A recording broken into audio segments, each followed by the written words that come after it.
আসসালামু আলাইকুম। অপরাহ্নের আজকের ক্লাসে তোমাদের স্বাগতম। তো আজকে আমরা ওয়ান শট সিরিজের আধুনিক পদার্থবিজ্ঞানের সূচনা এই অধ্যায়টি সম্পূর্ণরূপে শেষ করব।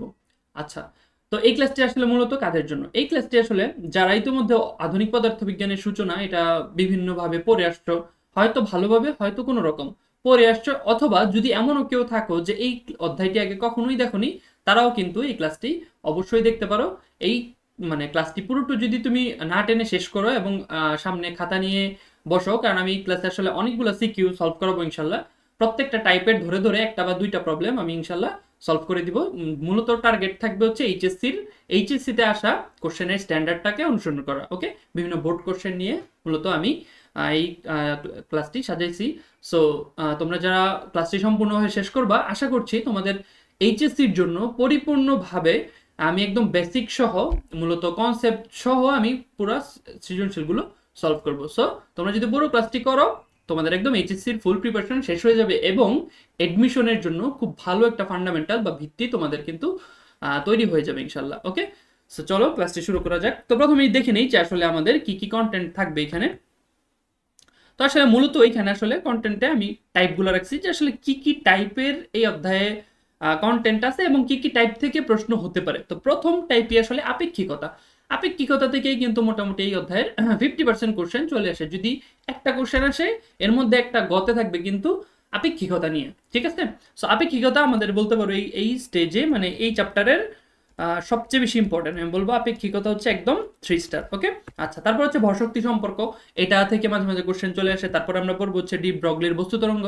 বস্তু তরঙ্গ থেকে আসলে খ এবং ক এর জন্য খুব বেশি ইম্পর্টেন্ট, সো কনসেপ্টটা কিন্তু আমাদের দেখতে হবে। তারপর হচ্ছে কম্পটন ক্রিয়া। কম্পটন ক্রিয়াটা আসলে আহ, মোটামুটি প্রশ্ন আসছে, বাট একটা বা দুইটা সম্ভবত একদম 15 বা 17 পর্যন্ত বোর্ডে 23 থেকে একটা বা দুইটা কোশ্চেন আসছে। সো এটাও তোমরা কিন্তু অবশ্যই দেখবা, বাদ দিবা না। খুব ছোট একটা কনসেপ্ট। এরপরে আসি তরঙ্গ কণা দ্বৈততা। এটাও খুব ছোট একটা অনুধাবন, হচ্ছে থিওরি, জাস্ট এটা ক্ষয়ের জন্য পড়বো। তারপর হচ্ছে আলোক তড়িৎ সমীকরণ। এরপর হচ্ছে 3 স্টার যদি এই চ্যাপ্টারে দুইটা টপিক থাকে, সেটা একটা হচ্ছে তোমার আপেক্ষিকতা আর একটা হচ্ছে আলোক তড়িৎ সমীকরণ। ওকে, আচ্ছা, তারপরে হচ্ছে হাইজেনবার্গ অনিশ্চয়তা নীতি। এটা হচ্ছে আমরা জাস্ট ক অথবা খ এর জন্য শিখবো, এটা থেকে কোনো কোশ্চেন কিন্তু আসবে না। ওকে, আচ্ছা, তো ঠিক আছে, চলো শুরু করা যাক আপেক্ষিকতা। তো প্রথমেই সবচেয়ে ইম্পর্টেন্ট টপিক আপেক্ষিকতাটা নিয়ে আলোচনা করব।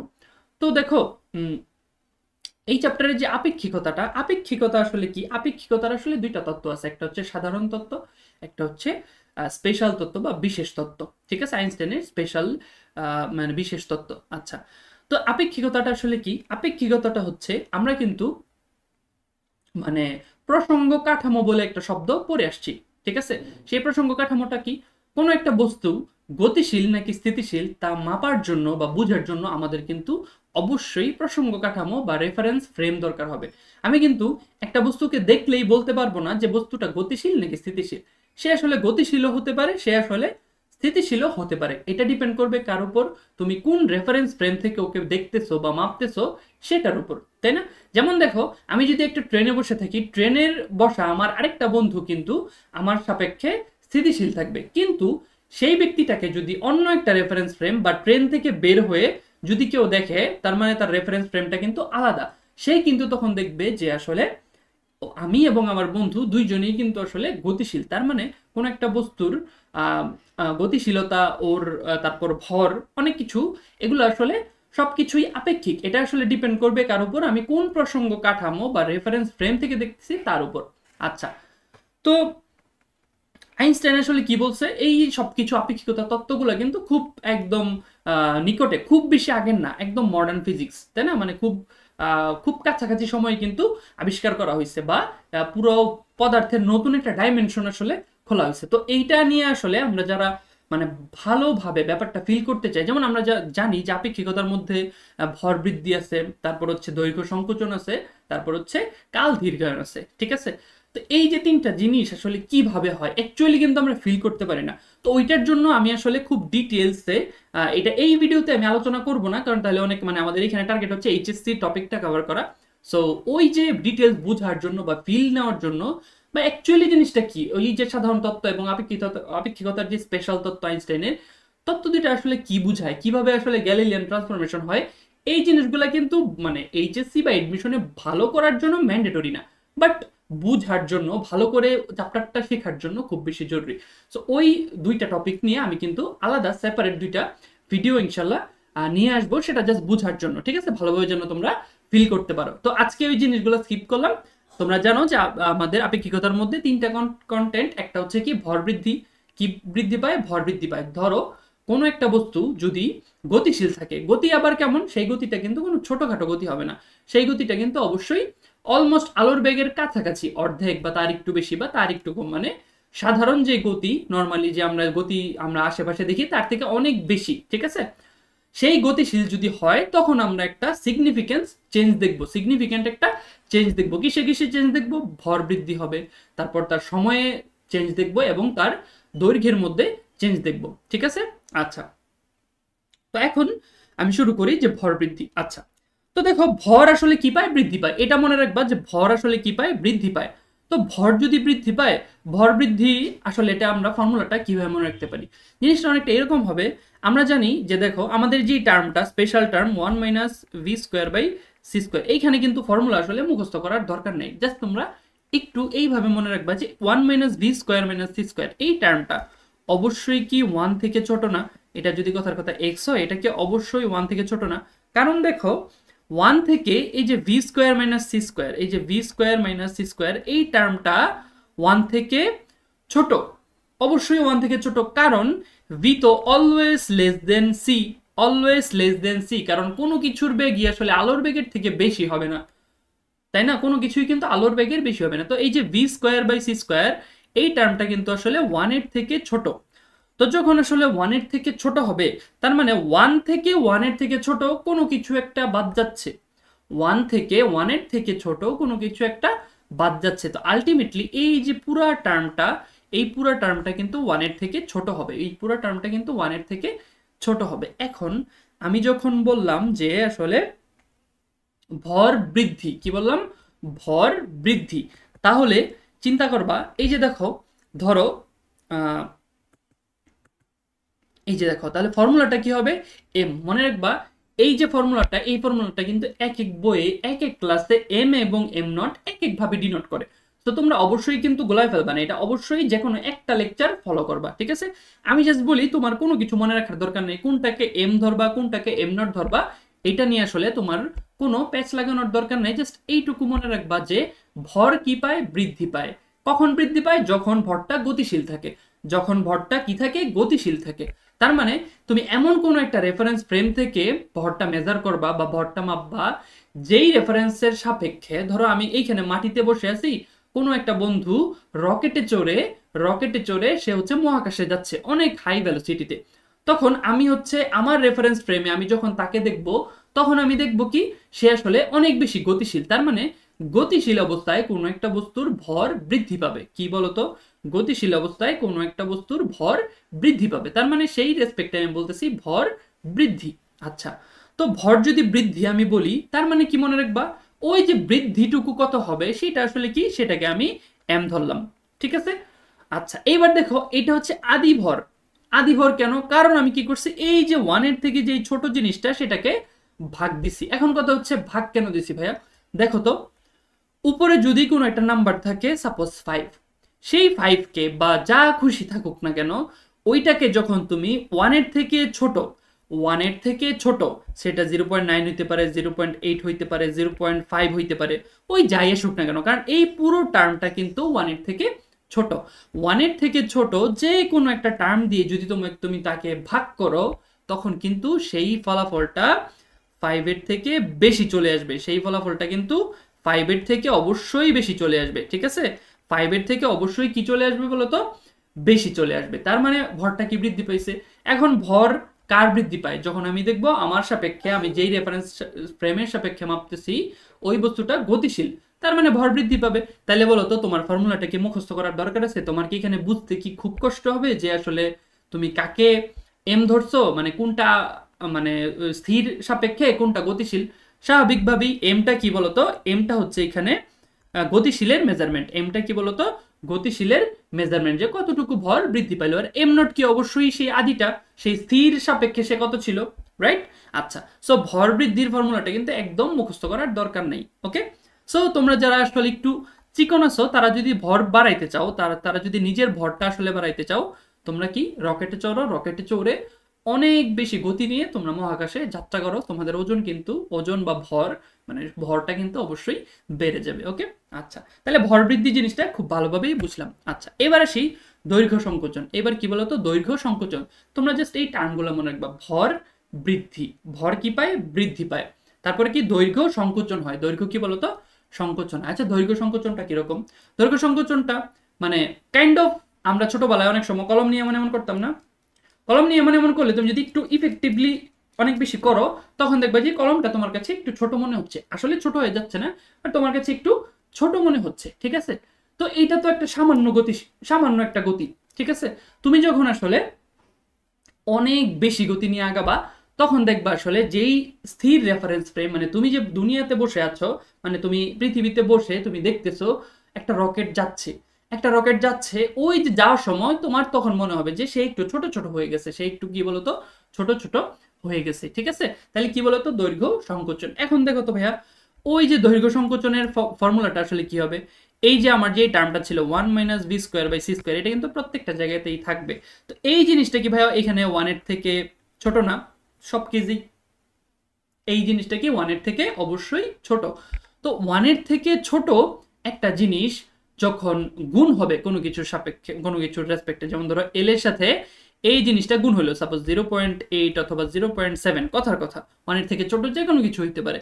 তো যখন সেই জিনিসটা গুণ হবে অবশ্যই সেই ভ্যালুটা এল এর থেকে ছোট হয়ে যাবে না, অবশ্যই এই ভ্যালুটা এল এর থেকে কিন্তু ছোট হয়ে যাবে, ঠিক আছে? তার মানে দৈর্ঘ্য সংকোচনের ক্ষেত্রে তুমি জাস্ট এইটুকু মনে রাখবা, দৈর্ঘ্য সংকোচনের ক্ষেত্রে এল ইকুয়াল টু এল মানে কি বলতো ওই যে গতিশীল অবস্থায় আমি মাপতেছি, মানে গতিশীল যেই জিনিসটা আমার রকেটটা যে গতিশীল ওই রকেটটাকে স্থির রেফারেন্স ফ্রেম থেকে আমি মাপতেছি, তখন কি হয়ে যাবে দেখো তো, আমার কিন্তু অবশ্যই দৈর্ঘ্যটা আমার কাছে কম মনে হবে, দৈর্ঘ্যটা কি বলতো আমার কাছে কম মনে হবে। তার মানে অবশ্যই এল নটের সাথে ওই যে টার্ম স্পেশাল টার্মটা √1 - v²-c², এই টার্মটা কিন্তু আমি আসলে গুণ দিব, এই টার্মটা কিন্তু আমি আসলে গুণ দিব। গুণ দেওয়াতে কি হবে আমার ওভারঅল যে এলটা আসবে ওই এলটা কিন্তু ভাইয়া ছোট হয়ে যাবে, ঠিক আছে?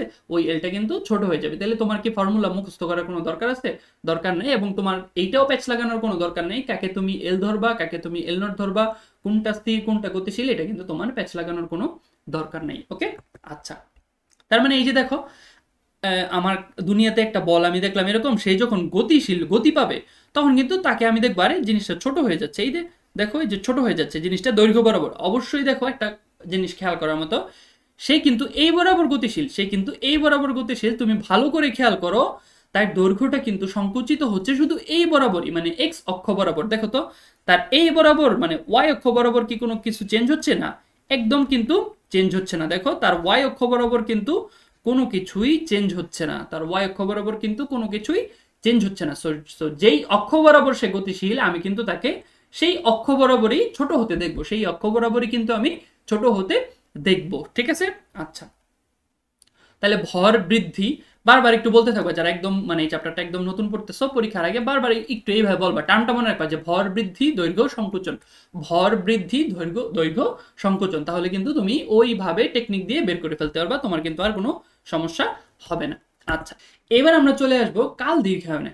তো কাল দীর্ঘায়ন জিনিসটা আসলে কি, এই তিনটের মধ্যে এইটা একটু বোঝা কঠিন, এইটাতে কিন্তু এই জায়গায় এসে কিন্তু অনেকে প্যাচ লাগায় ফেলো যে ভাইয়া কোনটা স্থির সাপেক্ষে ধরবো কোনটা গতিশীল, মানে প্যাচ লাগায় যায়, ঠিক আছে?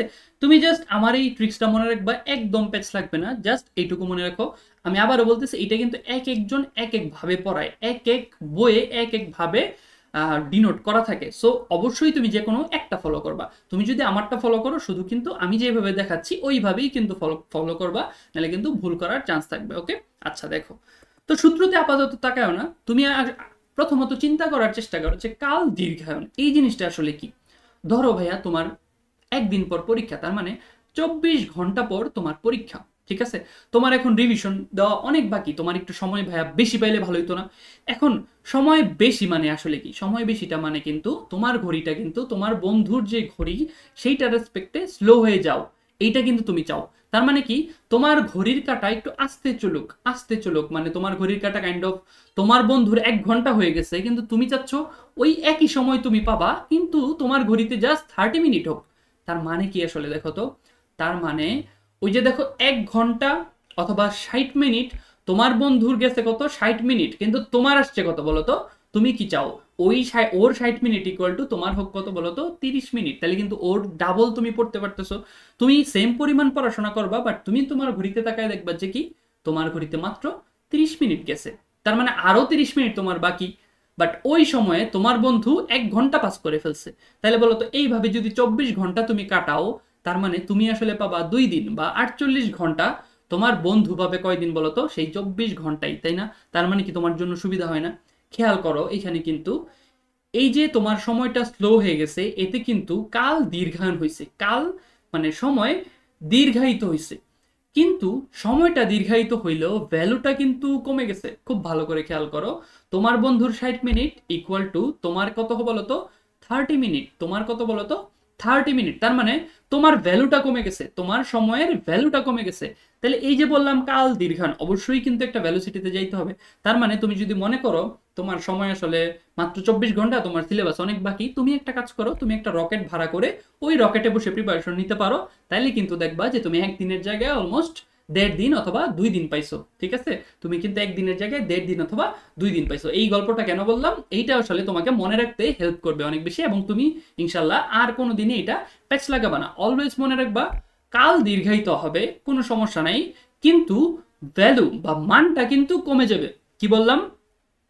সময় বা কাল দীর্ঘায়িত হবে, কিন্তু তোমার যে সময়, সেই তোমার সময়ের মান কিন্তু কমে যাবে। কারণ কি, তোমার বন্ধু যখন 60 মিনিট কাটাবে, তুমি সেই জায়গায় কত মিনিট কাটাবা বলো তো ভাইয়া?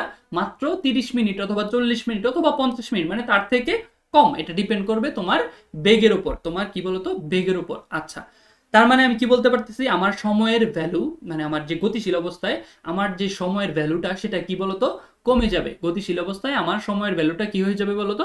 কমে যাবে।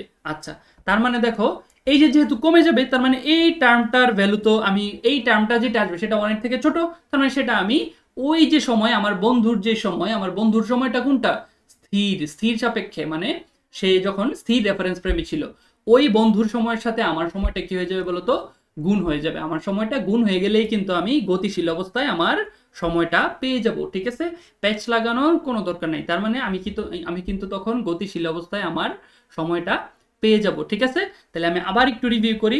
কি বলতো ভর বৃদ্ধি, তাই না? কি বলতো ভর বৃদ্ধি। হ্যাঁ, ভর কি বলতো ভাইয়া? বৃদ্ধি। তাহলে ভর যেহেতু বৃদ্ধি পাবে, মানে গতিশীল অবস্থায় যেহেতু ভর বৃদ্ধি পাবে, তখন আমি কি করব?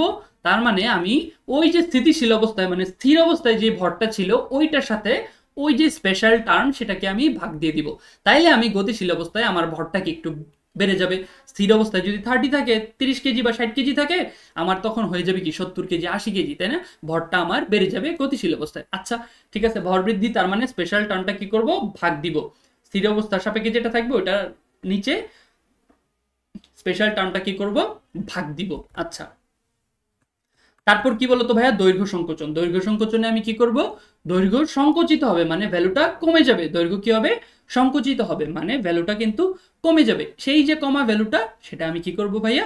আমি কিন্তু জাস্ট গুণ দিব ওই যে স্পেশাল টার্মটা, সেটা স্থির অবস্থায় যে দৈর্ঘ্য থাকবে, ধরো স্থির অবস্থায় দৈর্ঘ্যটা এরকম, ঠিক আছে, স্থির অবস্থায় এরকম, এইটা যেটা থাকবে সে যখন গতিশীল হবে একটা দিকে গতিশীল হবে, তার দৈর্ঘ্যটা কিন্তু একটু কমে যাবে। ঠিক আছে, তার দৈর্ঘ্যটা কিন্তু একটু কমে যাবে। তখন আমি কি বলবো? ওই যে স্পেশাল টার্মটা আমি কিন্তু গুণ দিয়ে ফেলবো, তাইলে আমি কিন্তু ছোট একটা ভ্যালু পাবো, তাই না? তার মানে গতিশীল অবস্থায় দৈর্ঘ্য কি হবে? সংকুচিত হবে। সো আমি স্থির অবস্থার সাপেক্ষে যেই স্থির অবস্থায় যে দৈর্ঘ্যটা থাকবে ওইটার সাথে ওই স্পেশাল টার্মটা আমি গুণ দিব, তাহলে কিন্তু আমি আমার দৈর্ঘ্য সংকোচন কতটুকু হয়েছে সেটা কিন্তু আমি পেয়ে যাব, বা নতুন যে দৈর্ঘ্যটা সেটা কিন্তু আমি পেয়ে যাব। আর লাস্টে আসি যে কাল দীর্ঘায়ন, এটাতে একটু প্যাচ লাগার সম্ভাবনা সবার একটু বেশি থাকে। মনে রাখবা কাল দীর্ঘায়িত হবে মানে আমার ঘড়ি স্লো হয়ে যাবে। আমার ঘড়ি স্লো হয়ে যাবে মানে কি, আমার টাইমের ভ্যালুটা কমে যাবে। আমি কাটাবো 1 ঘন্টা, কিন্তু আমার ঘড়িতে দেখাবে মাত্র 30 মিনিট আমি কাটাইছি।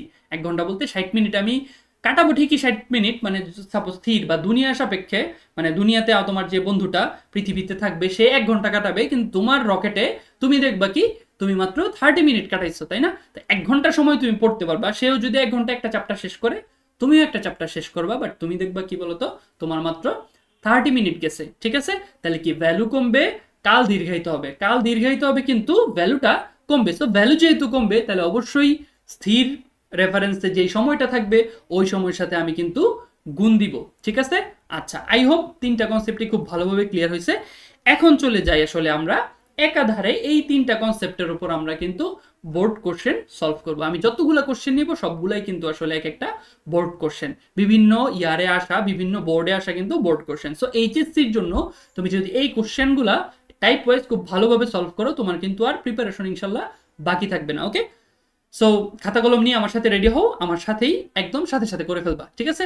আগে পজ করে নিজে ট্রাই করো, তারপর কিন্তু আমার সাথে সাথে সলিউশনটা দেখে ফেলবা। ওকে, সো চলো শুরু করা যাক।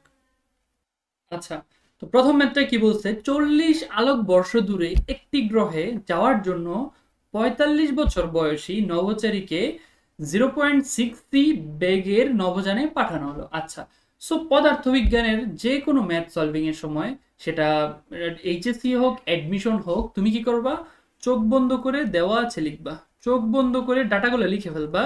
তাহলে কি হবে বলতো, তোমার ইমাজিন করতে বা কোন ফর্মুলা অ্যাপ্লাই হবে ওইটা চিন্তা করতে তোমার সহজ হবে, যে আচ্ছা কি কি ডাটা দেওয়া আছে, কারণ আলটিমেটলি কি কি ডাটা দেওয়া আছে ওইটার উপর বেস করেই কিন্তু তুমি বুঝতে পারবে যে আমাকে কোনটা বের করতে হবে, কোন ফর্মুলাটা অ্যাপ্লাই করতে হবে, ঠিক আছে? সো চোখ বন্ধ করে আমি সাজেস্ট করব তুমি লিখে ফেলো কি ডাটা দেওয়া আছে, লিখে ফেলো, তাই না? তাহলে অবশ্যই ভি দেওয়া আছে, ভি কত দেওয়া বলো তো, 0.6 সি, ঠিক আছে? 0.6 সি। আচ্ছা, ঠিক আছে, তো ফাইন, গুড। যে নভোচারীর ভর দেওয়া আছে, তার মানে নভোচারীর ভর দেওয়া, দেখো তো ভাইয়া, নভোচারীর ভর এই জিনিসটা আসলে কি, এই জিনিসটা কিন্তু অবশ্যই বুঝাইছে যে স্থির অবস্থায়, যে সে স্থির আছে, নর্মালি থাকলে তার ভর কত সেটা, ঠিক আছে? স্থির অবস্থায় কিন্তু ভরটা দেওয়া আছে 80 কেজি, তাই না? তাহলে আমি ধরলাম স্থির অবস্থায়, যেহেতু আমরা যেহেতু নট দিয়ে আদি আদি অবস্থায় বা স্থির অবস্থায় ধরে থাকি, তো এখানে ধরলাম am not equals to 80 KG, right? আচ্ছা, ঠিক আছে। এরপর দেখো কোশ্চেনে বলছে কি, চলন্ত অবস্থায় নভোচারীর ভর কত হবে। দেখো ভাইয়া, যেহেতু বলে দিছে, কেন আমি যে বললাম 80 কেজি স্থির অবস্থায়, কারণ গতে বলে দিছে চলন্ত অবস্থায় নভোচারীর ভর কত। তাহলে যেহেতু চলন্ত অবস্থায় ভরটা বের করতে বলছে, তার মানে কি আমি বলতে পারি না এই যে 80 কেজি সেটা আসলে তার স্থির অবস্থায়, সেটা কি বলতো, স্থির অবস্থায়, তাই না? তার মানে আমি আসলে একটা ফর্মুলা যদি জাস্ট অ্যাপ্লাই করি তাইলেই হয়ে যাচ্ছে, বলতো কোন ফর্মুলাটা, যেহেতু চলন্ত অবস্থায় ভর বের করতে বলছে, তার মানে চলন্ত অবস্থায় ভর কত ভাইয়া বলতো, ভর বৃদ্ধি পাবে, ভর কি পাবে, বৃদ্ধি পাবে। তাহলে আমি বলতে পারি না, আমরা জানি লিখলাম, আমরা জানি লিখে এম, সরি এম লিখবো, ঠিক আছে? এম, এম ইকুয়াল, আমি কি লিখবো বলতো, এম ইকুয়াল, এম ইকুয়াল অবশ্যই ওই যে আদি ভর বা স্থির ভর এম নট ডিভাইড করব। কেন করব ডিভাইড, কারণ ভর কি পাবে, বৃদ্ধি পাবে, তাই না? তাহলে divide 1 minus V square by C square, শেষ, আমার এটাই ফর্মুলা।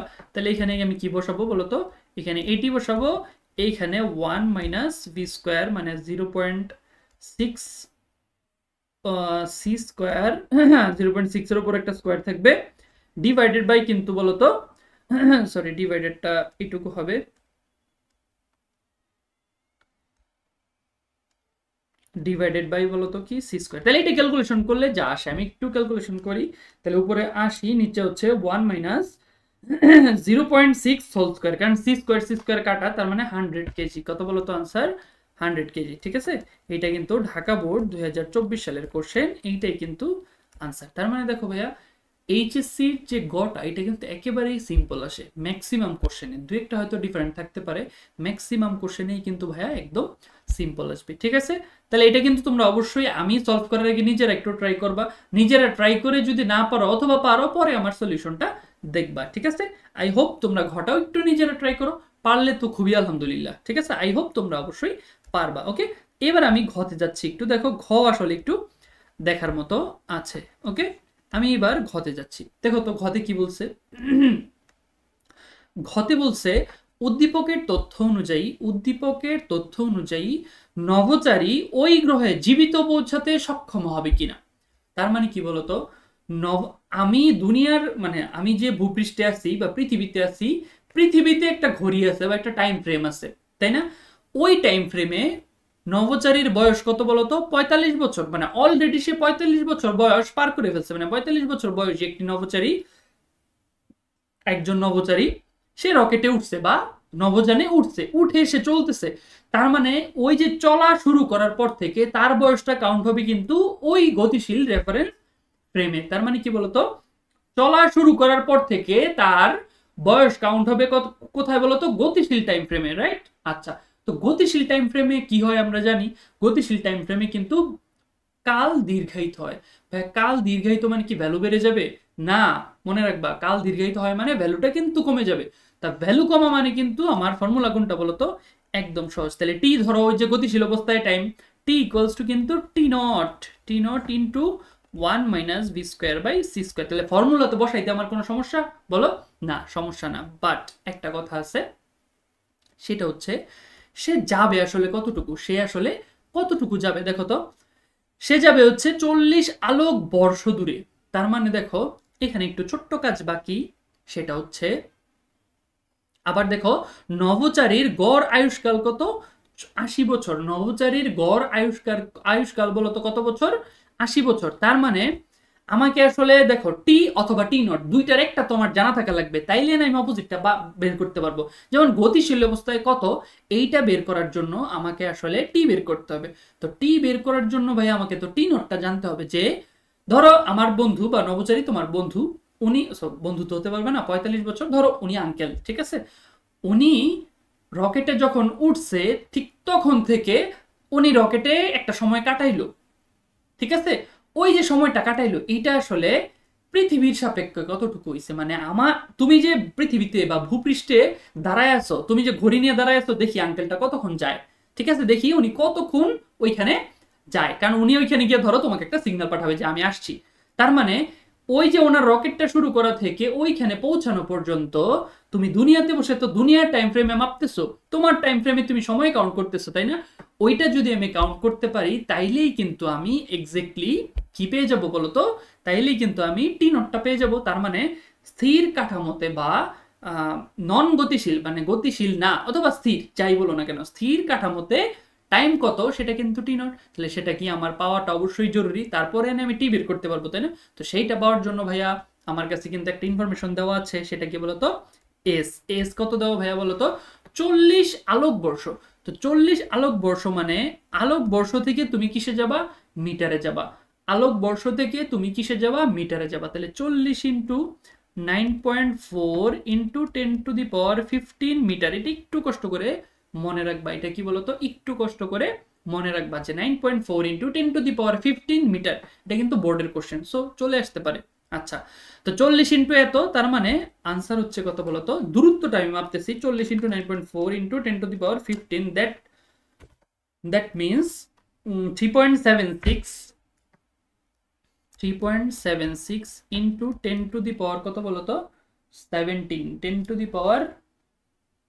10⁻17, ওকে, 10⁻17 মিটার। আচ্ছা দেখো তো, এত মিটার গেছে, এত মিটার যাইতে তার বেগ জানা আছে, বেগ কত? 0.6 তো বেগও জানি আমি। আমার আমার তোমার সাপেক্ষে বলতে, তুমি তো ভাইয়া দুনিয়াতে বসে আছো বা ভূপৃষ্ঠে দাঁড়ায় আছো, দাঁড়ায় দাঁড়ায় মাপতেছো, তো দূরত্ব জানি আবার আমি তার বেগও জানি। তাইলে কি আমি সিম্পলি একটা ফর্মুলা অ্যাপ্লাই করতে পারি না, এস ইকুয়াল টু ভিটি। তাহলে তুমি কতক্ষণ সময় লাগবে পৌঁছাইতে তোমার টাইমের রেফারেন্সে, মানে তোমার টাইমের সাপেক্ষে তোমার যে ঘড়ি সেই ঘড়িতে কতক্ষণ লাগবে সেটা বের করতে ভাইয়া কি কোনো ব্যাপার? এস ইকুয়াল টু ভিটি। তাহলে টি ইকুয়ালস টু ভাইয়া এস বাই ভি। তাহলে দেখো তো আসলে কত আসে এস কত। এবার দেখো এইটা যে আসছে এইটা কিন্তু অবশ্যই আমার কি আসছে বলতো? অবশ্যই সেকেন্ড আসছে, তাই না? আচ্ছা, এখন তুমি যেহেতু পুরো জিনিসটাই বছরে মেজার করতেছো, মানে কত বছর বাড়বে, তো এটাকে একটু ইয়ারে নিয়ে যাই। তো ইয়ারে নিয়ে যাইলে এটা তো সেকেন্ড ভাইয়া, তো সেকেন্ডকে কি করবা? সেকেন্ডকে 2.08 ইন্টু 10⁻9, তাই না? এটাকে কি কি দিয়ে ভাগ করতে হবে বলতো? প্রথম কথা হচ্ছে 3600 দিয়ে তুমি ঘন্টায় নিয়ে যাও, মানে সিম্পল দেখো মানে 365 কেন ভাইয়া? দিন, তাই না? দিন তো এক দিনে আবার কত কত সেকেন্ড বলতো? ইন্টু 3600 ইন্টু কত বলতো ভাইয়া? 24, তাই না? দেখো প্রথম কথা হচ্ছে ঘন্টায় নিলাম, সেকেন্ড মানে সেকেন্ডকে ঘন্টায় নিলা, তাহলে 3600 দিয়ে ভাগ করবা। আচ্ছা, ঘন্টার পরে দিনে নিবা, তাহলে দিনে নিতে হলে কি 3600 সাথে 24 গুণ দিতে হবে। মানে 24 গুণ দিবা, তারপর দিন থেকে যাওয়া বছরে, বছরে যেতে দিলে কি 24 ইন্টু কত বলতো 365, পুরা জিনিসটা 3600 ইন্টু 24 ইন্টু 365, এই যে পুরা ফলাফলটা সেটা কি করবা বলতো পুরাটার সাথে ভাগ দিয়ে দিবা, তাই না? তাহলে 2.08 ইন্টু 08 ইন্টু 10⁹9 ডিভাইডেড বাই প্রথম কথা হচ্ছে ঘন্টায় নিবা, তাহলে 3600 ইন্টু তারপর দিনে নিবা তাহলে 24 ইন্টু বছরে নিবা তাহলে কত 365, তাই না? তার মানে এইটা আসলে কত চলে আসবে, কত চলে আসবে 66.238, 66.238, ঠিক আছে? 66.238 তোমরা যদি পুরো ভ্যালুটা নাও, ঠিক আছে? এই শর্ট ভ্যালু নিলে একটু কম আসবে, তোমরা ক্যালকুলেটরে যতটুকু ছিল এই যে এটা ক্যালকুলেশন করে যতটুকু আসছে পুরো ভ্যালুটাই নিয়ে ফেলবা, ঠিক আছে? আচ্ছা, এত বছর, এত কি বলতো বছর, ওকে? আচ্ছা, এবার দেখো ভাইয়া, এবার আমি দুনিয়ার টাইম ফ্রেম, আচ্ছা ভাই এটা কিন্তু টি নট, এটা কিন্তু টি নট দিবা, ঠিক আছে? কারণ এখানে যেহেতু টি তুমি মেজার করছো গতিশীলের সাপেক্ষে ডি নোট করছো, তাহলে টি নট, কারণ তো এটা তো তোমার ঘড়িতে কতটুকু সময় লাগবে সেটা বের করছো, তাই না? তার মানে এবার সুন্দর করে টি বের হয়ে যাবে, তাহলে কত 66.238 ইন্টু 1 মাইনাস 0.6 স্কোয়ার, এই ক্যালকুলেশন আগেই দেখে আসছি, তাহলে দেখো তো কত হয়েছে ভাইয়া 66.238 ইন্টু √1 মাইনাস 0.6 স্কোয়ার, তাই না? তার মানে কত আসছে দেখো তো 52.999, 52.9 অথবা 53 প্রায় বলতে পারো, 53 প্রায় বছর, রাইট? আচ্ছা, এই যে দেখো তো 53 বছর শেষ হলে ওইখানে দুনিয়ার তোমার ঘড়িতে 66 বছর প্লাস, তোমার ঘড়িতে 66 প্লাস বছর, বাট তোমার বন্ধু মানে তোমার যেই আঙ্কেলের ঘড়ি, আঙ্কেলের বয়স আসলে কতটুকু এক্স্যাক্টলি গেছে 53 বছর, তাই না? তার মানে ওনার কালটা কি হয়েছে দীর্ঘায়িত হয়েছে, তাহলে বলো তো উনি বলছে 80 বছর আয়ুষ্কাল, 80 বছর আয়ুষ্কাল, অলরেডি ওনার 45 হয়ে গেছে, তাহলে দেখো তো অলরেডি ওনার 45 হয়ে গেছে, তাহলে 45 প্লাস এই যে 53, এইটা কত হয় বলো তো 45 প্লাস 53 হয় 98, তাহলে ওনার কি আসলে 98 হায়াত আছে বলতো? তার মানে কি উনি মাঝপথেই কিন্তু উনি ইন্তেকাল করবে, ঠিক আছে? উনি কিন্তু মাঝপথেই ইন্তেকাল করবে, ঠিক আছে? তার মানে উনি কিন্তু জীবিত ওইখানে পৌঁছাতে পারবে না বা সক্ষম হবে না, okay? So that's my answer, right? আচ্ছা, ঠিক আছে, তাহলে চলো আমরা পরের ম্যাথটাই চলে যাই। আচ্ছা, এইবার দেখো আমরা টাইম নিয়ে একটা ম্যাথ করলাম, এবার আমরা একটু দৈর্ঘ্য নিয়ে ম্যাথ করব, ওকে? আচ্ছা, সো দেখি যেখানে কি বলছে, একজন নভোচারী রকেটে করে 0.1 সি ব্যাগে পৃথিবী হতে মঙ্গল গ্রহের উদ্দেশ্যে ওয়াই অক্ষ বরাবর, দেখো আমি খুব ভালো করে আরেকবার বলি, বেসিকটা আগেও বলছি এখনো বলি, যে অক্ষ বরাবর দৌড়াবে বা যাবে ওই অক্ষ বরাবর আমি কিন্তু চেঞ্জ দেখব, যে অক্ষ বরাবর যাবে আমি কিন্তু শুধু সেই অক্ষ বরাবর চেঞ্জ দেখব বা চেঞ্জ হবে, ওকে? তার মানে যদি ওয়াই অক্ষ বরাবর যায় তাহলে তার এক্স এক্সিস বরাবর কিন্তু কোনো পরিবর্তন হবে না, যদি সে ওয়াই অক্ষ বরাবর যায় তাহলে তার এক্স অক্ষ বরাবর কিন্তু পরিবর্তন হবে না, তাই না? তাহলে একজন নভোচারী রকেটে করে 0.1 সি বেগে পৃথিবী হতে মঙ্গল গ্রহের উদ্দেশ্যে ওয়াই অক্ষ বরাবর রওনা দেন, ঠিক আছে? চিত্রে রকেটে রক্ষিত একটি আয়তাকার কাগজের টুকরোর গতি নির্দেশিত হয়েছে, ফাইন। তো কাগজ টুকরোটির গতিশীল ভর নির্ণয় করো, তাহলে গ কিন্তু একদম সিম্পল, গতে আমি কিছুই করব না, গতে কি করব বলতো ওই যে ভর নির্ণয় করব, গতিশীল ভর, ভাইয়া গতিশীল ভর কি অবশ্যই বৃদ্ধি পাবে, গতিশীল ভর কি অবশ্যই বৃদ্ধি পাবে, তাহলে m equals to m0 divided by √1 minus v square by c square, তাই না? ভর কি ভাইয়া দেওয়া আছে?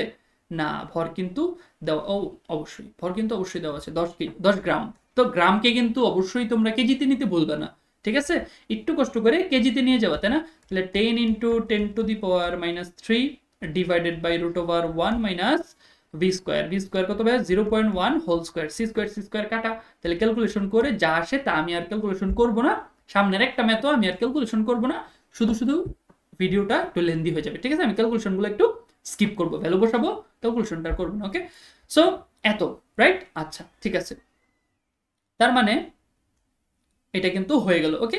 এবার চলো আমরা একটু ঘতে যাই, ঘতে কি বলছে দেখো তো, ঘতে বলছে পৃথিবীতে অবস্থানরত একজন ব্যক্তির নিকট কাগজের টুকরোটির ক্ষেত্রফল কত হতে পারে, তাই না?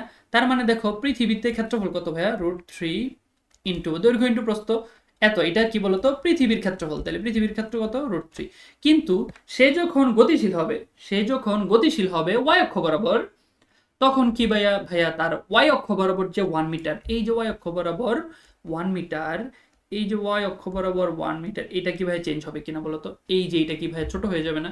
আমার কাছে মনে হবে ছোট হয়ে যাবে, বাট অবশ্যই খেয়াল রাখবে এই √3 কিন্তু কোনো পরিবর্তন হবে না। এই √3 কিন্তু কোনো পরিবর্তন হবে না, তার মানে সে শুধু চেঞ্জ হবে ওয়াই অক্ষ বরাবর। তাহলে ওয়াই অক্ষ বরাবর ঠিক কতটুকু চেঞ্জ হবে ওইটা আমি বের করি, তারপর সেই √3 সাথে গুণ দিলেই কিন্তু আমি ক্ষেত্রফলটা পেয়ে যাব। নতুন যে ক্ষেত্রফল আমার কাছে কতটুকু আসলে মনে হবে, ঠিক আছে, আমার কাছে আসলে কতটুকু মনে হবে সেটা কিন্তু আমি বের করে ফেলতে পারবো, রাইট?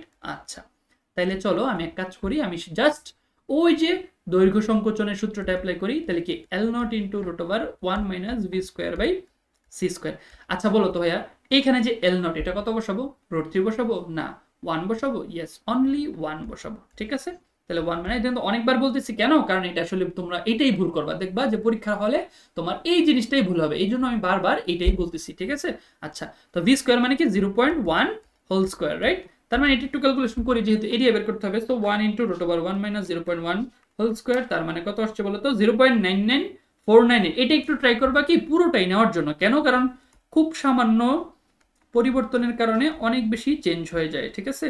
9874 মোটামুটি পুরোটাই নেওয়ার চেষ্টা করবে। এত কি মিটার না বলো? হ্যাঁ মিটার। আর ক্যালকুলেটরের আনসার তো পুরোটা আছেই, তাই না? তাহলে ক্ষেত্রফল ভাইয়া কত হবে? এবার ক্ষেত্রফল কিন্তু হবে কত? এত ইন্টু √3, তাই না? এত ইন্টু √3। তাহলে দেখো ক্ষেত্রফল কত হয়েছে? 1.72, 1.723368 সামথিং এই পরিমাণ, ঠিক আছে। তাহলে আমার কাছে ক্ষেত্রফল কিন্তু মানে হ্যাঁ পৃথিবীতে অবস্থানরত একজন ব্যক্তির নিকট কাগজের মানে পৃথিবীতে যে বসে আছে তার নিকট ক্ষেত্রফলটা কত বলতো? এত মনে হবে, ঠিক আছে। That's my answer, that's my answer. একদম সিম্পল ভাইয়া, একদম সিম্পল। তাহলে দৈর্ঘ্য রিলেটেড যে কোনো প্রবলেম আসুক তুমি জাস্ট মনে রাখবা দৈর্ঘ্য সংকোচন, দৈর্ঘ্য সংকোচন। গতিশীল অবস্থায় দৈর্ঘ্য কি হবে? সংকুচিত হবে বা ছোট হবে। তার মানে দৈর্ঘ্য যদি ছোট হয় তার ভ্যালুও ছোট হবে।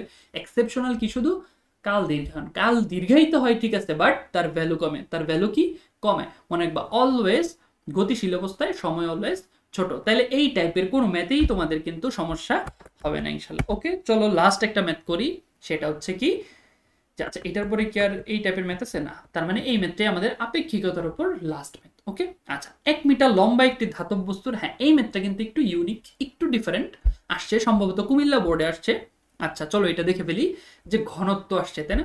আচ্ছা একদম সহজ, একটু খেয়াল করো। 1 মিটার লম্বা একটি ধাতব বস্তুর ঘনত্ব পৃথিবীর পৃষ্ঠে এত, তাই না? তার মানে আমি বলবো কি, একটু কষ্ট করে লিখে ফেলবো, ওই যে সেই দেওয়া আছে, মনে রাখবা ফিজিক্স মানেই অলওয়েজ দেওয়া আছে লিখে ফেলবা, তাহলে তোমার জন্য অর্ধেক সহজ হয়ে যাবে। তুমি ধরো তোমার চিন্তা করতে প্রবলেম হয়, আমাদের কিন্তু অনেকেই আছে যে ফিজিক্সে ম্যাথ আসে বাট আমি এমনি পারি, ক্লাস টাস দেখি, প্রচুর অনলাইনে ভিডিও দেখি, বুঝি সবকিছু, তো পরীক্ষায় পারি না বা প্রবলেম সলভ করতে পারি না, নতুন একটা ঘুরাই দিলে নতুন স্ট্যান্ডার্ডের একটা ম্যাথ করতে পারি না। তো তাদের জন্য বলতেছি ভাইয়া তোমরা চোখ বন্ধ করে দেওয়া আছে কি কি লিখে ফেলবা, তারপর ওই যে ভ্যালুগুলো, ওই ভ্যালুগুলো দিয়ে কি কি ফর্মুলা তোমার জানা আছে একটু মাথার মধ্যে সাজাবা। আচ্ছা এইটা নিয়ে কি কি হতে পারে, এইটা জেনে আর কি চাইছে সেটা একটু লিখবা, দেখবা তোমার অর্ধেক কাজ শেষ। তারপর জাস্ট কনসেপ্টটা বাড়ি দিয়ে তুমি সামনে আগাবা, ঠিক আছে। আচ্ছা তো দেওয়া আছে কি বলতো, দেওয়া আছে 1 মিটার লম্বা, তাহলে প্রথম কথা হচ্ছে L0 লিখে ফেলি 1। তারপর বলতো পৃথিবীর ঘনত্ব যেহেতু, তাহলে ρ0 লিখি, ρ0 কত 1.8 ইন্টু 10⁴ এককগুলা লিখি। আচ্ছা এটা maybe KG per metre cube হবে, তাই না? হ্যাঁ কেজি পার মিটার কিউব, একটু ভুল আছে। ওকে ঠিক আছে, সো রো গেল। এরপর বস্তুটি একটি বিশেষ যন্ত্রের মাধ্যমে দৈর্ঘ্য বরাবর এত, তাহলে ভি কত? ভিটা কিন্তু খুবই হাই, ঠিক আছে, অনেক বেশি। ওকে আচ্ছা, এত বেগে গতিশীল, গতিশীল অবস্থায় বস্তুটির দৈর্ঘ্য নির্ণয় করো। ভাই এটা তো একদম সিম্পল, গতিশীল অবস্থায় যদি দৈর্ঘ্য বের করতে চাই এল ইকুয়াল L0 √1। ভাইয়া এগুলো কিন্তু তোমরা ট্রাই করবা, পজ করে আমার আগে তোমরা নিজে ট্রাই করবা, কারণ দেখো তোমরা আসলে অনলাইনে অনেক ভিডিও দেখো, অনেক ওয়ান শট ক্লাস দেখো, কিন্তু আমি বলবো কি এই ভিডিওগুলো দেখার আগে তোমরা কিন্তু এই ভিডিও যতই দেখো, দেখো সবাই কিন্তু দেখতেছে, সবার কিন্তু রেজাল্ট ভালো হবে না। কেন হবে না? কারণ এইসব ভিডিও যতই দেখো আলটিমেটলি প্রবলেম সলভিংটা ভাই তোমাকেই করতে হবে। তার মানে সলভিংটা আসলে তুমি না দেখার ট্রাই করবা, দেখবা, মিলাবা, ম্যাচ করাবা, বা দেখবা তোমার বেসিকটা ঠিক আছে কিনা, বাট তুমি একটা কনসেপ্ট বুঝে কনসেপ্টটা ভাইয়াদের কাছে শিখবা, তারপর কিন্তু তুমি নিজে নিজে প্রবলেমটা আগে ট্রাই করবা, ঠিক আছে। এই ব্যাপারে ইনশাল্লাহ সামনে আরো কথা বলবো যে কেন আসলে আমরা এত এত ভিডিওস দেখি বাট প্রবলেম সলভ করতে পারি না, ঠিক আছে। অনেকেরই কিন্তু এই সমস্যাটা হয়। আচ্ছা তাহলে 1 - b² বাই সি স্কোয়ার। তাহলে এখানে জাস্ট ভ্যালু বসাবো, এল নট কত ভাইয়া 1 into root over 1 minus 0.9 whole square. তাহলে বলো তো কত আসে, root over 1 minus 0.9 whole square. ঠিক আছে, কত আসছে 0.43 সামথিং। না যাই আসুক না কেন, এটাই আমার আনসার। ওকে, তাহলে এটা আমি মুছে ফেললাম। ওকে, এবার আমি আসলে একটু ঘতে আসি, আমার ইন্টারেস্টিং পার্টটা কিন্তু ঘতে। আচ্ছা, এখানে বলছে গতিশীল বস্তুটির ঘনত্ব কি পরিমাণ বাড়বে বা কমবে। তার মানে দেখো বস্তুর মানে গতিশীল বস্তুটার ঘনত্ব। এখন ভাইয়া আমরা কি ঘনত্ব বাড়বে কমবে নিয়ে কোনো তত্ত্ব পড়ছি বলতো? না, আমরা পড়ছি কি ভর বৃদ্ধি, তারপর হচ্ছে দৈর্ঘ্য সংকোচন, তারপর কি বলতো আমরা ভর বৃদ্ধি পড়ছি, দৈর্ঘ্য সংকোচন পড়ছি, কাল দীর্ঘায়ন পড়ছি। তাহলে ঘনত্বর সাথে আসলে কে কি রিলেটেড চিন্তা করো তো ভাইয়া। আমরা কি জানি M equals to rho V, এটা তো জানি ভাই, তাই না? তার মানে রো এর সাথে সম্পর্কিত এম, তারপর হচ্ছে ভি। এইবার দেখো তো ভর, ভর কি চেঞ্জ হবে কিনা? হ্যাঁ হবে, ভর বৃদ্ধি পাবে, তার মানে ভরের সাথে আমার ঘনত্ব চেঞ্জ হবে। ওকে, তাহলে আমি ভরটা মাথায় নিলাম, ভরটা কি বলতো মাথায় নিলাম। তারপরে দেখো তো এই যে ভলিউম বা আয়তন, আয়তনের সাথে কে কে সম্পর্কিত বলতো ভাইয়া? আয়তনের সাথে কে কে সম্পর্কিত? দৈর্ঘ্য, তারপর হচ্ছে প্রস্থ ইন্টু উচ্চতা, এই তিনটার সমন্বয়ে যে গুণফল হয় সেটাই তো ভাইয়া আয়তন, তাই না? তার মানে এইখান থেকে একটা জিনিস কিন্তু চেঞ্জ হয়ে যাচ্ছে, কি বলতো ভাইয়া? একটা জিনিস চেঞ্জ হয়ে যাচ্ছে। তার মানে আমার ভর পরিবর্তন হচ্ছে, আমার আয়তনও পরিবর্তন হচ্ছে। কি বলতো ভাইয়া? ভরও পরিবর্তন হচ্ছে, আয়তনও পরিবর্তন হচ্ছে। সো আমাকে আসলে দুইটা জিনিসই চেঞ্জ করতে হবে। ওকে, তাহলে আমি একটা একটা করে চেঞ্জ করি। বলতো কি করি? একটা একটা করে চেঞ্জ করি। তাহলে ঠিক আছে, প্রথমে আমি একটু ভর নিয়ে কাজ করি, ভর নিয়ে আমি কিন্তু একটু কাজ করি। আচ্ছা, ভর কি দেওয়া আছে একটু বস্তুটিকে একটি বিশেষ যন্ত্রের মাধ্যমে? হ্যাঁ, ভর কিন্তু একটু টেকনিক্যালি দেওয়া আছে। কিরকম দেখো, আমি যদি বলি ভাইয়া ভর, তাই না, ভর ইকুয়ালস টু রো ভি, না বলো রো ভি। তাহলে রো তো আমার জানা আছে। ভর আমি প্রথম কথা হচ্ছে পৃথিবীতে বা দুনিয়াতে বা ভূপৃষ্ঠে স্থির অবস্থায় ওর ভর কতটুকু ছিল সেটা আগে বের করি। তাহলে রো, সব নট দাও, সব নট দিয়ে ফেলো, ঠিক আছে? তাহলে রো নট, রো নট তো ভাই আমি জানি 1.8 ইন্টু 10⁴ ইন্টু এই যে ভাই ভি নট, ভি নট দেখো তো 1 মিটার লম্বা একটি ধাতব বস্তুর ঘনত্ব। তাহলে বলো তো 1 মিটার লম্বা একটি ধাতব বস্তুর ঘনত্ব, তাই না? তাহলে বস্তুটার আয়তন আমি বাকিগুলো এই যে উইথ বলো হাইট বলো এগুলো আসলে 1 1ই ধরে নেই, কোনো সমস্যা নেই। তাহলে 1 × 1 × 1 কোনো সমস্যা বলো? কোনো সমস্যা নেই, আমি একটা ধরলেই চলছে, ঠিক আছে?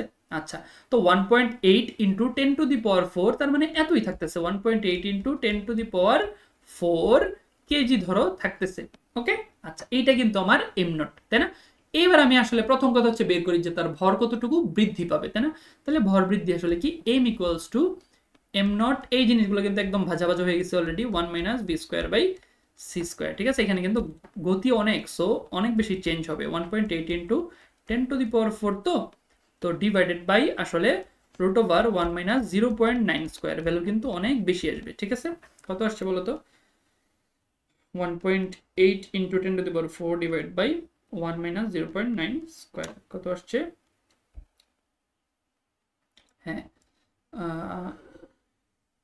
41.29 ইন্টু 10⁻³ কেজি, রাইট? এইটা আসছে আমার বলতো কি বলতো, এইটা আসছে আমার নতুন, সরি, হ্যাঁ নতুন ভর মানে গতিশীল অবস্থায় ভর। আচ্ছা, এবার আসো দেখি যে আমি একটু সাইডের গুলো মুছতেছি, পরের পেজে যাচ্ছি না, এখানেই সলভ করতেছি। এবার দেখো আমি কি করব, এবার আমি আসলে একটু ইয়ে করি যে আসলে আয়তন কিরকম চেঞ্জ হবে। হ্যাঁ, আয়তন আসলে কার কার উপর depend? Length into width into height, তাই না? তো বাকি দুইটা আমি আবারও বলতেছি, এখানে যে কোনো একটা এক্সিস বরাবর যাবে, তার মানে দৈর্ঘ্য বরাবর চেঞ্জ হচ্ছে, তাহলে বাকি দুইটা তো সেমই থাকবে, তাই না? তাহলে শুধু এল বরাবর আমি চেঞ্জ করি, আর এল বরাবর কতটুকু মানে কি চেঞ্জ হবে, নতুন যেই ফলাফলটা সেটা আসলে কি হবে? L naught into 1 minus V square by C square. আর বাকি দুইটা কত বলো তো? 1 ছিল, পরেরটা কত? 1ই ছিল। তাহলে ওটা কি ভাইয়া চেঞ্জ হবে বলো? চেঞ্জ হবে না। তাহলে এল নট কত ছিল ভাইয়া? এল নট কিন্তু, আচ্ছা, গতিশীল অবস্থা বস্তুটার দৈর্ঘ্য, তুমি চাইলে এটা মানে ছোট গ যেটা ওইটাও কিন্তু বসাই দিতে পারো, জাস্ট আমি আবার করতেছি। তাহলে 1 ইন্টু 1 মাইনাস 0.9 হোল স্কোয়ার কত আসতেছে ভাইয়া? √19/10, √19/10, তাই না? তার মানে এইটাই কিন্তু আমার আয়তন ধরতে পারি, কারণ যেহেতু তিনটার গুণফল, তাহলে এইটাই আমার আয়তন ধরো, কথার কথা। এইবার আসি নতুন ঘনত্ব কত হবে, এইবার আসি আমি নতুন ঘনত্ব কত হবে। তাহলে rho equals to M by V. তাহলে এম কত ভাইয়া? 41.29 into 10 to the power 3 divided by নতুন ভলিউম কত √19/10 ঠিক আছে √19/10 দ্যাট মিন্স আমার আনসার আসতেছে 41.29 into 3 divided by √19 divided by 10 right so answer আসতেছে হচ্ছে 94.72 into 10 to the power 3 kg per meter cube ঠিক আছে kg per meter cube so that is my answer কি বলছে বাড়বে নাকি কমবে তাহলে ভাইয়া বলো তো বাড়বে নাকি কমবে এটার যদি ওইটার একটু ফরম্যাট নেই তাহলে কি বলো তো 9.472 ইন্টু 10 টু দি পাওয়ার 4 বলতে পারি তাহলে আগে ছিল 1.8 এবার হয়ে গেছে কত ভাইয়া 9.472 আগে ছিল 1.8 এবার হয়েছে 9.4 তার মানে অলমোস্ট বলতে পারি প্রায় 7-8 গুণ বৃদ্ধি পাইছে যেটাই হোক না কেন তার মানে অবশ্যই কি বলতো বাড়বে এবং সেটা গাণিতিকভাবে আমি যাচাই করে দেখালাম তার মানে ঘনত্ব নিয়েও যদি কোশ্চেন আসে তুমি কিন্তু একটু জাস্ট খেয়াল করবা যে ঘনত্ব পরিবর্তনের জন্য কে দায়ী ভর দায়ী তারপর হচ্ছে তার দৈর্ঘ্যটা দায়ী মানে আয়তন দায়ী তাই না তাহলে তার ভর দায়ী আর তার কি বলতো তার আয়তন দায়ী সো ওই দুইটাকে চেঞ্জ করে নতুন করে ক্যালকুলেশন করবা একদম শেষ তাহলে আপেক্ষিকতা টপিকটা কিন্তু আমাদের এই পর্যন্তই সো আপেক্ষিকতা নিয়ে আই হোপ তোমাদের এইচএসসিতে এবং অ্যাডমিশনে আমি বিশ্বাস করি অ্যাডমিশনেও যদি তোমরা এটা খুব ভালোভাবে বুঝে থাকো অ্যাডমিশন পর্যন্ত যে কোনো ম্যাথ তোমরা খুব ভালোভাবেই সলভ করতে পারবা তুমি যদি একটু ট্রাই করতে চাও তুমি কোশ্চেন ব্যাংকটা হাতে নাও কুয়েট বুয়েট চুয়েটের বিভিন্ন ম্যাথ আসা বিগত বছরগুলোতে আসা ম্যাথগুলো তুমি করে ফেলো ইনশাল্লাহ তুমি একটা ম্যাথেও কিন্তু আটকাবা না ওকে সো ঠিক আছে আমরা ইনশাল্লাহ নেক্সট টপিকে চলে যাই ওকে